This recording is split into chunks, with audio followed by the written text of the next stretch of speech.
if you all know that entities, new age company that's really changing the face of what it looks like to sell. So I'm part of that judging committee that will be able to talk about diversity and inclusion. So excited to chat, excited to be here at Collision. Got a panel coming up here in a little bit, so fire away. Thanks, Kelvin. So any questions, put your hands up. We'll get a microphone over to you.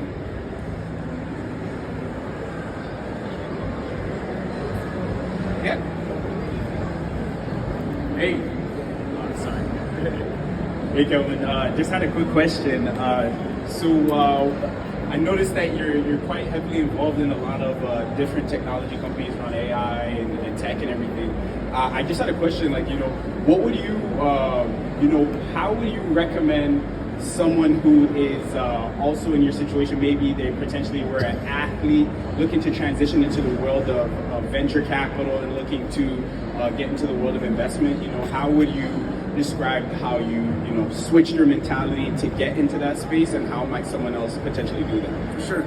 The thing is I think every athlete that went and played collegiate football, basketball, baseball, softball, what have you, they've always been a student athlete.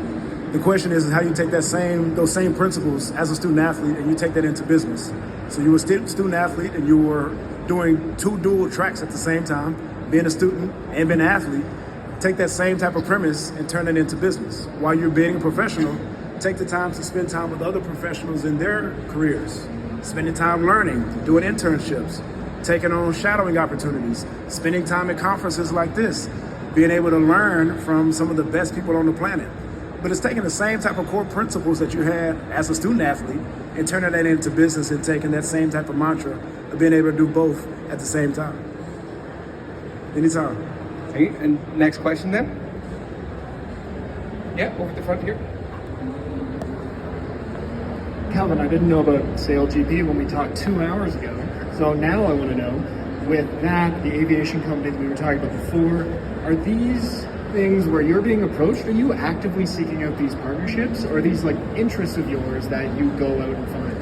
The thing is I'll try to find what are those passion areas and then go find companies or entities that are doing things in those spaces. I love aviation, so it was easy for me to go and talk about the relationship with United Airlines and what I'm doing with United Aviate, which is their academy.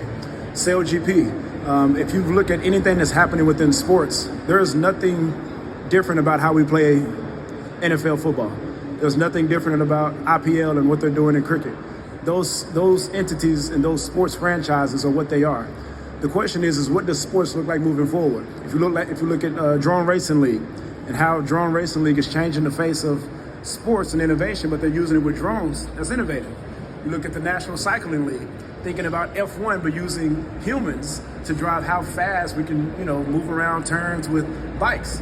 Now you look at sailing. This has been something that's been done for years, but how do you go 100 kilometers while making a sharp right turn? And I was in Chicago and actually got to watch it in person. So you see these new age sports that are being able to take on the fandom that we've had in other sports and bringing them into kind of these nascent sports that many people don't talk about. So excited for the opportunity with SailGP. What I love most about it is they're, much like you have a championship, they're also talking about this impact league. So they have a dual, we talked about this duality of being a student athlete and also, being a student and an athlete. What they're doing is there hasn't been anything sustainable that's talked enough about in sports. They're talking about it from a sailing standpoint. They're racing on water. It's one of the biggest resources on the planet, but there are also countries that lack access to water. So being able to talk about that while being able to talk about the sport, bringing sport and sustainability together, right on my alley. So excited for the opportunity. Thank you. So next question then. All these people in here, we don't got no questions? I got it. First of all, congratulations on what you're doing. I got a question. What books have you read lately that inspired you? Are you a book reader, audio, podcast? Books. There's a book called Tuesdays with Maury. That's a book that I always refer to. That was one of the first books after graduating from high school that I read cover to cover. There's also a book by Brad Fell called Venture Deals. As I started to get into the venture landscape, being able to understand how to spend time in the ecosystem. Jason Calkinis started a book called The Angel Book. well, not started, but wrote a book called The Angel Book. So being able to understand how to get into this venture ecosystem and have books that were there to help me kind of early on. And then we go to the next one. Hand up and we'll, yeah. Another one? Yeah.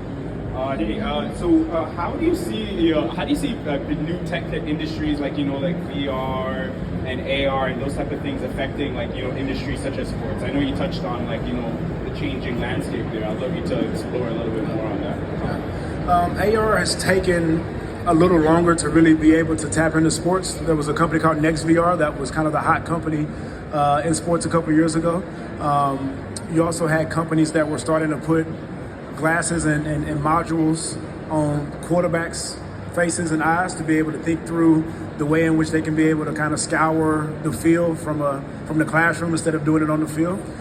There's a company called Cosm right now that's actually in the States that does a really good job of being able to have this immersive experience from an AR and VR standpoint that gives you the ability to experience a game, an event. They also have this opportunity we can go into the jungle and experience the jungle from an AR and VR standpoint. So there's a lot of innovation happening in the space. The question is what type of business model and what type of business can this really create? I think everybody is excited about what Apple is doing. I don't know if they're excited about the price, but there's a lot of innovation that's happening, and as it pertains to sports, there've been people that have tried it. It's just, does it turn into an actual business use case in that regard?